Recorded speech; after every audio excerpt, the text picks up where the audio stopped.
සියලු දෙනාම පිළිගන්නවා පැන්සලට. අද අපි කතා කරන්න යන්නේ අප රටේ සිද්ධ වුණ අභිරහස් මරණයක් ගැන. මුළු රටම කම්පා කරපු මේ කතාව ඔයාලා හැමෝටම මතක ඇති.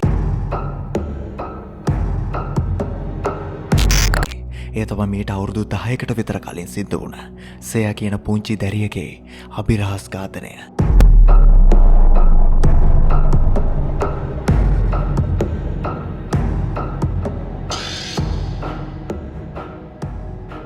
මං අද බලාපොරොත්තු වෙනවා මේ පුංචි දැරියගේ ඝාතනයේ අස්සක් මුල්ලක් නෑරම ඔබ වෙත විස්තරාත්මකව ගෙන එන්න. මේ සිදුවීම වෙනකොට සෙයා ඉදියේ කොහෙද? ගෙදරයි මොනවද ඒ වෙනකොට කරමින් ඉදියේ? මේ ඝාතකයා ගෙදරට ඇතුළු වුණේ කොහොමද? මේ අපරාධකාරයා සෙයා දැරියට කරපු අපරාධ මොනවාද? මේ සිදුවීම මොන අරමුණකින් කරපු එකක්ද? ඊට පස්සේ පොලිසිය මේ පිළිබඳ විමර්ශන කටයුතු කළේ කොහොමද? ඒ හා සම්බන්ධ තොරතුරු සොයාගත්තේ කොහොමද?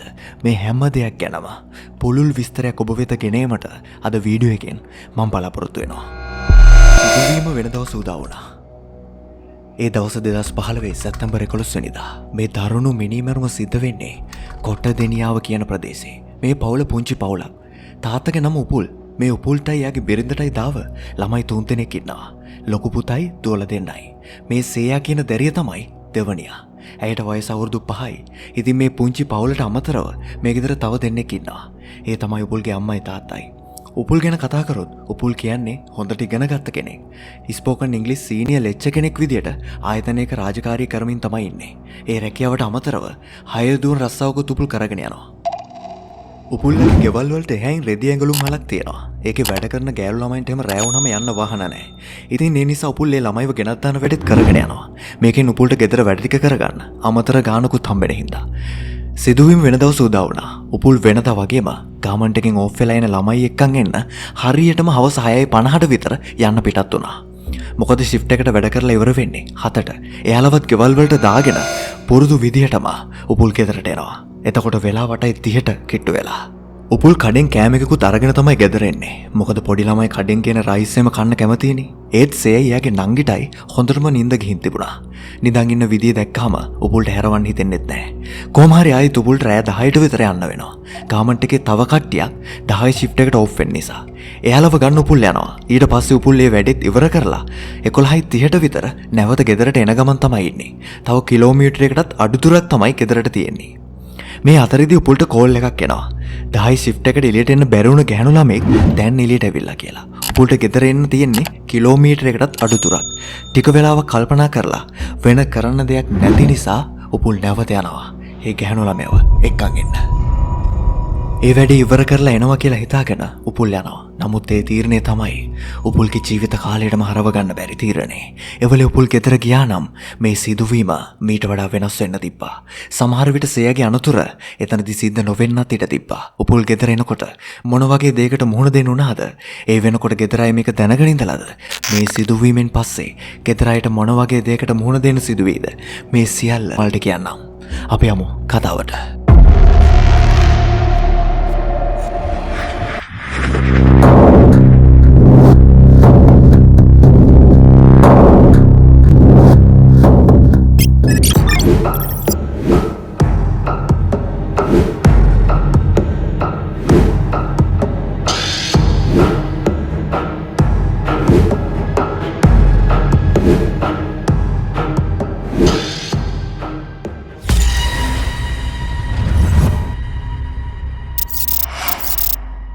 උපුල් අර ගෑනු ළමයව ගෙදරට දාලා එනකොට වෙලාව 12ත් පහු වෙලා.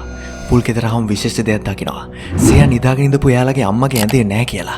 එතකොට උපුල් අහනවා බිරිඳකින් කෝ දුව කියලා. ඒත් මේ වෙලාවේ දුව නැහැ කියලා මෙයාලා කලබල වෙන්නේ. මොකද ගොඩක් වෙලාවට කැමති සෙයා එයාගේ ආච්චිත් එක්ක නිදා ගන්න. අම්මකව නිදාගත්තත් එයා හැරුණ ගමන්ම යනවා ආච්චි අම්මා ගාවට. ඉතින් මෙයාලා මේ වෙලාවේ හිතන්නේ එහෙනම් සෙයා ආච්චි අම්මත් එක්ක ඒ ඇඳේ නිදි ඇති කියලා. ඒ හින්දා මෙයාලා ආච්චි අම්මගේ කාමරේ සෙයා ඉන්නවද බලන්නවත් යන්නේ නැහැ. මොකද මේ සිදුවීම හැම දවසකම වෙන හින්දා උපුල් ගිහින් නිදා ගන්නවා. හැමෝම පහෝදා බලනකොට ආච්චි ගාවටත් සෙයා නිදා ගන්න ගිහින් නැහැ කියලා දැනගන්නවා. සියලු දෙනාම හොතරම කලබල වෙනවා. සෙයාට මොකද වුනේ කියලා හොයන්න ගන්නවා. හැම කාමරයකම වොෂ්රූම් වල මේ හැම තැනකම මෙයාලා බලන්න ගන්නවා. ඒත් සෙයාගේ කිසිම සලකුණක් මෙයාලට හොයාගන්න බැරි වෙනවා. මෙයාලගේ ගෙදර වත්ත පිටි හිමත් හොයලා බලනවා. තව මෙයාලගේ ගෙදර තියෙනවා ලොකු ලිඳක්.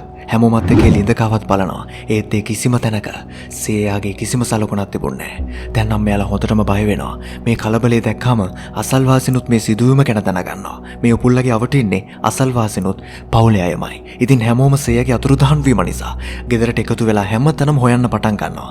ඒත් මේ කිසිම කෙනෙක්ට සේයා ගැන කිසිම තොරතුරක් හොයාගන්න හම්බෙන්නේ නැහැ. ඊට පස්සේ ඉක්මනින් උපුල් යනවා පොලිසියට. ඊයේ රෑ ඉඳන් වෙච්ච සිදුවීම් ඔක්කොම පොලිසියට කියන් යනවා. ඒත් මෙයාගේ කතාවේ නොගැලපීම් තිබුණා. ඒ නිසා පවුලේ අය ගැනම සැකයක් පොලිසියට ඇති වෙනවා. මොකද උපුල් මේ පැමිණිල්ල දාන්නේ පහුවදා උදේ. ඒ කියන්නේ සේ අතුරුදහන් වුණු දවසේ පහුවදා උදේ. ඒක නිසා පොලිසිය පවුලේ අය පැත්තට තමයි ගොඩක්ම හැරෙන්නේ. ඊට පස්සේ මේ සැකේම ගමේ මිනිස්සුන්ටත් ඇති වෙන්න ගන්නවා. කොහොම හරි මේ සේයාගේ අතුරුදහන් වීමට මෙයාලගේ සම්බන්ධයක් ඇති බවත් බේරෙන්න ඕනිවට මෙයාලා පොලිසිය පැමිණිල්ලක් දාන්න තීරණය කරන්න ඇති කියලා මෙයාලා හැමෝම නිගමනයකට එනවා. ඊට පස්සේ පොලිසිය ඇවිත් උපුල්ලක් ගෙදර හැමතැනම පරීක්ෂා කරලා බලනවා. ගියවටත් බලනවා. මෙහෙම පරීක්ෂණ කරන් යනකොට එක සාක්ෂියක් හොයාගන්න පොලිසියට පුළුවන් වෙනවා. මේ ගෙදර එක කාමරයක ජනේලයක අවුලක් නැහැ. අනිත් හැම ජනේලෙකම ග්‍රිල් තියෙනවා. ඒත් මේ ජනේලෙ විතරක් එහෙම උනේ කොහමද? පොලිසිය පැත්තට හැරෙන්න පටන් ගන්නවා. හිතාමතාම තමයි මේ ග්‍රිල් එක කලවලා තියෙන්නේ කියලා පොලිසිය නිගමනයකට එනවා. පොලිසිය උපුල් ගැන තිබ්බ සැකේ එන්නෙන්නම් වැඩි වෙනවා. ඒත් උපුල්ට ඒ බව හංගවන්නේ නැතුව දිගටම උපුල්ගෙන් ප්‍රශ්න කරන් යනවා. උපුල් ඊට පස්සේ මේ ග්‍රිල් එක ජනේලෙන් අයින් කරපු හේතුව පොලිසියට කියන්න පටන් ගන්නවා. සේයා එයාගේ අයියයි නිතරම ওই කාමරේ සෙල්ලම් කරනවා. ගොඩක් වෙලාවට හැංගෙට සෙල්ලම් කරනවා. සේයා ওই කාමරේ ඇතුළට ගිහින් දොර වහ ගන්නවා. ඒකේ අගුලේ පොඩි ප්‍රශ්නයක් තියෙයි. ඒක ලොක් වුණාම අරින්න පුළුවන් ඇතුලෙන් විතරයි. මේ දෙන්නගේ වැඩේ දවසට දෙතුන් පාරක් වෙන නිසා ඒ අගුල අරින්න තමයි ওই ග්‍රිල් එක ගැලුවේ කියලා උපුල් පොලිසියට පැහැදිලි කරන් යනවා. කොහොම හරි උපුල්ගේ කතාව නම් මොවුන් විශ්වාස කරන්නේ නැහැ. ටික වෙලාවක් යනකොට පරීක්ෂා කරන්න යව පොලිස් නිලධාරීන්ගෙන් මේ පොලිස් නිලධාරීන්ට බොහොම දරුණු දෙයක් ආරංචි වෙන්න ගන්නවා. මේ ළඟපාත ඇලපාරක් තියෙනවා. ඒ ඇල ගාව තිබිලා සේගේ මලසිරු සොයාගත්තා කියලා. උපුල්ගේ සහ පවුලේ හැමෝගෙම බලාපොරොත්තුවක් තිබුණා. සේ ජීවිතුන් අතර ඇති කියලා. මේ සිද්ධියේ බලාපොරොත්තුවත් එහෙම්මම විනාශ වෙලා යනවා. ඊට පස්සේ හැමෝමත් එක්කම මේ සිදුවීම් වෙච්ච තැනට යනවා. ගියාම හැමෝම කම්පා කරමින් මේ සේයාගේ බොඩි එක එතන තිබිලා කොටට ගන්නවා. දැන් තමයි මේ කතාවේ අඳුරු පැතිකඩට එන්නේ. මේ සොයා ගැනීමත් එක්ක තමයි සේයාගේ මේ මිනිමැරුම නිවුස් වල හැම මීඩියා එකකම පළ වෙන්න ගන්නේ. අපරාධකාරයා කවුද කියලා තාම නිශ්චිත තොරතුරක් නැහැ. කලින් දවසේ සේයා ඇඳන් ඉඳපු ඇඳුමෙන්ම සේයාගේ බෙල්ල හිර කරලා මරලා දාලා තියෙනවා කියලා පරීක්ෂණ වලින් අනාවරණය වෙන්න ගන්නවා. සේයාගේ සිරුර වැඩිදුරටත් මරණ පරීක්ෂණ කිරීම සඳහා යවනවා. මරණ පරීක්ෂණ වාර්තාව එක්ක තමයි මේ මරණය සිදු වුණේ කොහොමද යන්න හරිම නිගමනයකටම උන් එන්නේ. ඔන්න පරීක්ෂණ වාර්තාවේ තොරතුරු වෙනවා. මේ අපරාධකාරයා කවුරු වුණත් හැම අපයෝජනයක්ම කරලා මේ පුංචි දැරියව මරලා දාලා තියෙනවා. මේ අපරාධකාරයා හැම ලිංගික ආශාවකම සපුරා ගන්නකම් දැරිය ජීවිතුන් අතරත් ඉඳලා තියෙනවා. මේ දැරිය මරණයට පත් වෙලා තියෙන්නේ ඒ අපයෝජනයට නෙවෙයි කියලාත් වාර්තා වෙනවා. ඒ සිදුවීමෙන් පස්සේ තමයි සේයා ඇඳන් හිටපු ඇඳුම් වලින්ම එයාගේ බෙල්ල හිර කරලා මරලා දාලා තියෙන්නේ. මරණ පරීක්ෂණ වාර්තාව එහෙම සඳහන් වෙලා තිබුණා. මේ මිනිමරුව ගැන කිසිම සාක්ෂියක් හොයාගන්න බැරි වුණාද? මේ මිනිමරුව ගැන කිසිම සලකුණක් සේයාගේ නැද්ද? මේ මිනිමරුව ගැන එක හොඩුවාවක් හොයාගන්න පොලිසිය සමත් වෙනවා. ඉතින් ඒ හොයාගන්න හොඩුවා මොකද්ද? ඒ හොඩුවාවෙන් මිනිමරුවා හොයාගනීද? මේ මිනිමරුවා සේයාව ම්ලේච්ඡ ලෙස අපචාරයට ලක් කරන අවස්ථාවේදී එයින් බේරෙන්න උත්සාහ කරනකොට සේයාගේ පුද්ගලයාව හූරලා තියෙනවා. නියපොතුවල තිබිලා එම පුද්ගලයාගේ හැම සාම්පලයක් සොයාගන්න අධිකරණ වාර්තා ඒකකයේ සමත් වෙනවා. අධිකරණ වෛද්‍යවරුන් ළඟ සේයාගේ මරණය වගකිව යුතු පුද්ගලයාගේ DNA වාර්තාවක් තියෙනවා. ඒකෙන් මිනිමරුවා කවුද කියලා හොයාගනීද? මේ මරණයට උපුල් සම්බන්ධද? අධිකරණ වෛද්‍යයෙකුගේ සතුව තියෙනවා මිනිමරුවගේ DNA වාර්තාව. ඉතින් දැන් මේ මිනිමරුව සොයාගන්න එක ප්‍රබල සාක්ෂියක් තියෙනවා. මේ DNA සාම්පල් කොච්චර කාලයක් ගියත් වෙනස් වෙන්නේ නැහැ. ඉතින් මේක හොඳ ක්‍රමයක් වෙනවා. අධිකරණ වෛද්‍යවරුන් DNA පරීක්ෂාව සිදු කරන්න පටන් ගන්නවා. නියපොතුවල තියෙන DNA සහ සේයාගේ ඇඟෙනුත් DNA සාම්පලයක් ඕන් අරගන්නවා. එයාලා මෙතනදී හොඳ නිගමනයකට එනවා. නියපොතු අතර තිබුණු DNA වාර්තාවයි සේයාගේ ඇඟෙන් ගත්ත වාර්තාවයි දෙකක් කියලා හොයාගන්නවා. ඉතින් ඒ කියන්නේ අනිවාර්යෙන්ම නියපොතුවල තියෙන මිනිමරුවගේ DNA කියලා එයාලා නිගමනයකට එනවා. ඉතින් ඒ කියන්නේ අනිවාර්යෙන් නියපොතුවල තියෙන්නේ මිනිමරුවගේ DNA කියලා එයාලා තීරණය කරනවා. ඒත් මේ DNA වාර්තාව තිබුණා කියලා මිනිමරුව හොයාගන්න බෑ. මොකද ඒ සඳහා සැකකාරයෝ ඕනි වෙනවා. ඉතින් මේ වැඩේ බාර වෙලා තිබ්බේ පොලිසියට. ඉතින් ගමේ මිනිස්සුන්ගෙන් තොරතුරු අරගෙන දැඩි පරීක්ෂණයකින් පස්සේ එක පුද්ගලයෙක් මොවුන් අත්අඩංගුවට ගන්නවා. අවුරුදු 50ක් විතර වයස මේ පුද්ගලයා මේ සිද්ධිය වුණ උපුල්ලගේ පාරේ යනවා ගමේ මිනිස්සු ගොඩ දෙනෙක් දැකලා තියෙනවා. ඉතින් හොඩුවවත් එක්කම මොහු අධිකරණ පරීක්ෂණය වෙත යොමු කරන්න පොලිසිය කටයුතු කරනවා. ඒත් මේ DNA එක මේ පුද්ගලයාගේ DNA සාම්පලය ගැලපුණේ නැහැ. කොහොම හරි එකපාරටම නිගමනයකට එන්න බෑ. හරි වාර්තා වෙන්න අඩුම ගානේ සති 3ක කාලයක්වත් ගත වෙනවා. ඒ වාර්තාවත් එක්ක සියාගේ ගෙදර පැත්තට පරීක්ෂණය නැඹුරු වෙන්න ගත්තා. මුලින් ඉඳන්ම පොලිසියට සැකයක් තිබ්බනේ උපුල් ගැන. ඉතින් මේ DNA පරීක්ෂණයට උපුල්වත් ඉදිරිපත් කරනවා. මේ කාලවකවානුවේ නිවුස් වලත් ගොඩක් නිවුස් නිර්මාණය වුණේ මේ සියාගේ තාත්තා මේ මිනිමරුව කරපු විදියට. කෙලින්ම එහෙම නොකියුවත් එහා සම්බන්ධව තමයි ඒ නිවුස් ඉදිරිපත් කිරීම වල වත් තිබුණේ. එතකොටනේ නිවුස් එකටත් ඒක වෙනම රසක් වෙන්නේ. ඉතින් ඔහොම මේ සිදුවීම් පස්සේ පොලිසිය තොරතුරු හොයන් යනවා. හොයන් යනකොට සියාගේ ගෙවල් අසල ඉඳලා පොඩි පිරිමි ළමෙක් මොවුන් අත්අඩංගුවට ගන්නවා. ඒ පිරිමි ළමයාගේ ළඟ අසභ්‍ය වීඩියෝ දර්ශන එහෙමත් තිබිලා අහුවෙනවා. සියා වරන් ගිහින් දූෂණය කරලා මැරුවේ මේ පිරිමි ළමයා කියලා තමයි මේ පිරිමි ළමයවත් මොවුන් අත්අඩංගුවට ගන්නේ. ඊට පස්සේ මේක මීඩියාවලුත් එහෙම වෙනම නිවුස් එකක් බවට පත් කරගන්නවා. මේ පිරිමි ළමයා මේ දූෂණය කරා කියලා නිගමනයකට එන්නත් කලින් මේ සිදුවීම මේ ළමයාගේ පැත්තට හරවලා නිවුස් ගහන්න මීඩියා එකත් පටන් ගත්තා. ඒකත් එක්ක ඒ ළමයාගේ ජීවිතේට ආත්මගරුත්වයට ලොකු හානියක් වෙන්න ගත්තා. දවස් 14ක් ඒ ළමයාවත් රිමන්ඩ් එකේ තියාගන්නවා. ඒ කාලය තුල ඒ ළමයාට වෙන්න ඕනි සිදුවීම් සියල්ල වෙන්න ගන්නවා. අධිකරණ වාර්තාව ආවට පස්සේ නිගමනයකට එනවා ඒ ළමයා මේකට සම්බන්ධ නැහැ කියලා. නිරපරාධී ළමයාගේ නමට ලොකු කැලලක් එකතු වෙනවා. ඉතින් මේ වගේ සිදුවීම් වලින් පොලිසිය සැකකරුවන් ඉදිරිපත් කරා සැකකාරයව නොදැන අනුමානයට රැගෙන යාම නිසා මේ දෙන්නටම ලොකු හානියක් සිද්ධ වුණා. ඉතින් ඔහොම ටික දවසක් යනකොට ගමේ මිනිස්සුන්ගෙන් ආරංචියක් එනවා. කැලේ කොණ්ඩේ වවාගත්ත මිනිස්සේ හැංගිලා ඉන්නවා කියලා. ඔහු ගැන සැකයි කියලා. ඉක්මනින් පොලිසිය මිනිස්සයව අත්අඩංගුවට ගන්නවා. මොහුගේ නම තමයි දිනේෂ් ප්‍රියසාන්ත. මේ දිනේෂ් කියන මිනිස්සයා තමයි ඇත්තටම මේ මිනිමරුම කරලා තියෙන්නේ කියලා හෙළි වෙන්න ගන්නවා. දිනේෂ් කියන මේ මිනිමරු ඝාතකයා සියලු දේවල් පාපොච්චාරණය කරලා තියෙනවා කියලා සඳහන් වෙනවා. ඒත් මේ සඳහා පරීක්ෂණ වාර්තා දෙකක් ඉදිරිපත් වෙලා තියෙනවා. එකක් තමයි පොලිසියේ පහර දීම නිසා බලෙන්ම වගේ එක ඔහු කරා කියන පිළිගත්තා කියලා. අනිත් වාර්තාව තමයි ඔහු එම මිනිමරුම කළ බව තරයේම පිළිගත්තා කියලා. මේ දිනේෂ් කියන මිනිමරු පුද්ගලයා තමයි ඇත්තටම මේ මිනිමරුම කරලා තියෙන්නේ. ඔහු කියලා තියෙනවා ගෙදරට ඇතුල් වුණ විදිය, සෙය පැහැරගෙන ගිය විදිය, දූෂණය කරපු විදිය, ගැලසිර කරලා මරපු විදිය මේ සියල්ල ඔහු පාපෝච්චාරණය කරලා තියෙනවා. දින 14ක් ගත වුණාට පස්සේ දිනේෂ්ගේ පරීක්ෂණ වාර්තාව පොලිසිය අතට එනවා. මේක හිතා ගන්න බැරි ප්‍රශ්නයක් බවට පත් වෙන්නේ මේ වාර්තාවත් එක්ක. ඒ පරීක්ෂණයේ සඳහන් වෙනවා මේ DNA එක දිනේෂ්ගේ DNA ගැලපෙන්නේ නැහැ කියලා. මේ අභිරහස විසඳුණා කියලා හිතපු පොලිස් නිලධාරීන්ට නැවතත් අභිරහසක් සමග ප්‍රශ්නයක් ඉතුරු කරන්න මේ වාර්තාව සමත් වෙනවා. එහෙනම් මේ මිනිමරුම කලේ කවුද? මේ මිනිමරුම දිනේෂ් කරේ නැත්නම් ඔහු වැරද්ද පිළිගත්තේ ඇයි? මේ පාපෝච්චාරණය කරේ ඇයි? පොලිසිය මේ පස්සේ එලවන්න පටන් ගන්නවා. කොහොම හරි අන්තිමට ඇත්තම අපරාධකාරයා පොලිස් රැහැනට කොටු කරගන්නවා. මේ අපරාධය දිනේෂ් කරේ නැත්නම් මේ තරම් දරුණු අපරාධයකට Taman ඉදිරිපත් වෙන්න ලොකු හේතුවක් තියෙන්නට ඕනි. ඒ නිසා පොලිසිය ඔහුගෙන් වැඩිදුරටත් ප්‍රශ්න කරන්න පටන් ගන්නවා. එතකොට තමයි දිනේෂ් ඇත්තම අපරාධකරුවා ගැන හෙළි කරන්නේ. මේ අපරාධය දිනේෂ් කරේ නැත්නම් මේ තරම් දරුණු අපරාධයකට Taman ඉදිරිපත් වෙන්න ලොකු හේතුවක් තියෙන්නට ඕනි. ඒ නිසා පොලිසිය ඔහුගෙන් වැඩිදුරටත් ප්‍රශ්න කරන්න පටන් ගන්නවා. එතකොට තමයි දිනේෂ් ඇත්තම අපරාධකරුවා ගැන හෙළි කරන්නේ. ඒ තමයි දිනේෂ්ගේ අයියා. සමන් තමයි මේ ම්ලේච්ඡ ළමා අපචාරය සිදු කරන්නේ.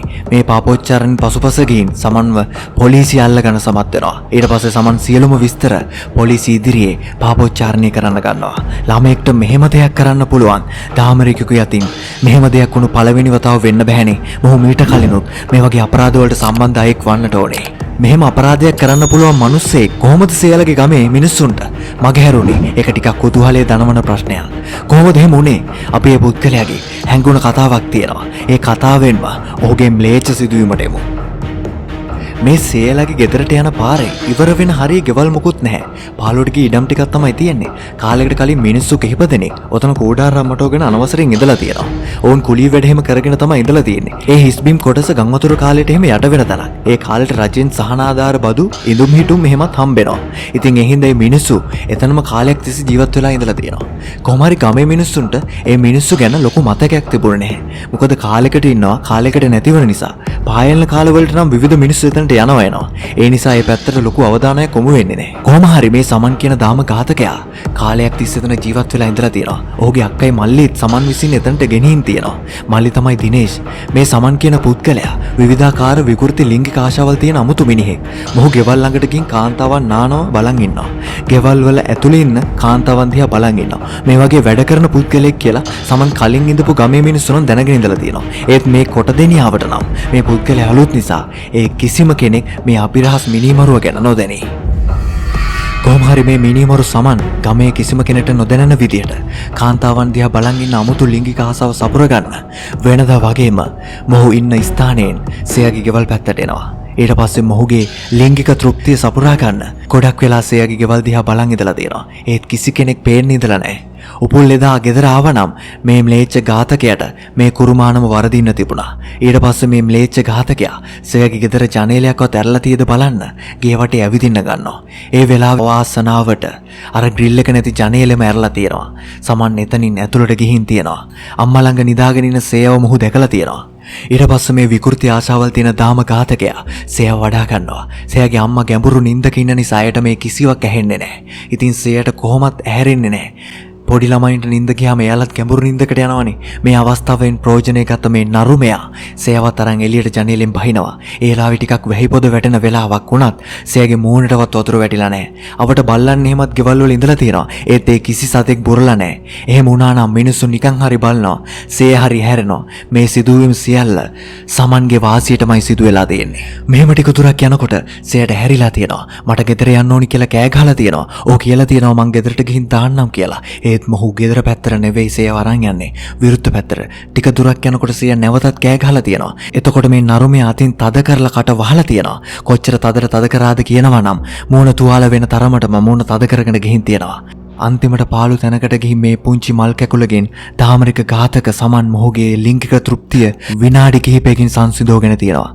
ඒ අවස්ථාව කොයිතරම් ලේච්ඡ අවස්ථාවක් වෙන්නේ නැතිද? මේ ඝාතකයා මේ විකෘති ආශාව ඉෂ්ට කරගත්තට පස්සේ අවදානමක් ගන්න ඕනේ නැහැ කියලා තමයි සෙයාගේ ඇඳුමෙන්ම ගැලසිර කරලා මරලා දාන්නේ. ඉතින් කොහොම හරි පාපතරයෙකුගේ ම්ලේච්ඡ ක්‍රියාවකට මේ දැරිය වන්දි ගෙවන ලදී. අධිකරණය විසින් මොහුට මරණ දණ්ඩනය නියම කරන අතර ලංකාව තුර මරණ දණ්ඩනය ක්‍රියාත්මක නොකරන නිසා මේ ම්ලේච්ඡයා ජීවිතාන්තය දක්වා සිරදඬුවම් විදීමට හච්චු කරන ලදී. ඉතින් මේ සිද්ධියෙන් පස්සේ සෑගේ තාත්තට වෙච්ච අවනම්බුව මොනම හේතුවකටවත් නැවත හැරීමට බැරි වුණා. ජොබ් එකෙන් පවා අයින් වෙන්න සිදු වුණා. ඉතින් මේ කතාව තුළින් අපි හැමෝටම ගත යුත්තක් තියෙනවා. දරුවන් ගැන මීට වඩා සැලකිලිමත්ව කටයුතු කිරීම, නාඳුනන පුද්ගලයන් සමග දරුවන් මුහු කිරීමෙන් වැළකීම. ඉතින් මේ වීඩියෝ එකෙන් ඔයාලට හිතන දේ පල්ලෙහා කමෙන්ට් සෙක්ෂන් එකෙන් සඳහන් කරන් යන්න. ඔබ සියලු දෙනාටම සුබ දවසක්.